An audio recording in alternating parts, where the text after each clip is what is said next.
Hi అండి. ఈరోజు మా ఇంట్లో కాకరకాయ ఫ్రై చేశాను.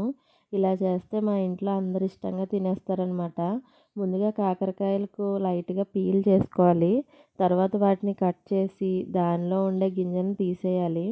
తర్వాత శుభ్రంగా క్లీన్ చేసుకొని రౌండ్‌గా చక్రాలుగా కట్ చేసుకొని ఆ ముక్కల్లో కొంచెం పసుపు, సాల్ట్ వేసి ఒక 5 మినిట్స్ పక్కన ఉంచుకోవాలి.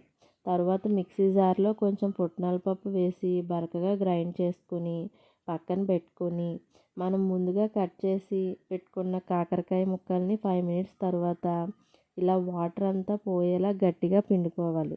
ఇప్పుడు స్టవ్ మీద కడాయి పెట్టుకుని ఆయిల్ వేసుకుని కాకరకాయ ముక్కల్ని బాగా ఫ్రై చేసుకొని కొంచెం కారం సాల్ట్ వేసి కలుపుకొని ఫైనల్గా పుట్నాల పొడి కూడా వేసి కలుపుకొని తింటే సూపర్ ఉంటుంది.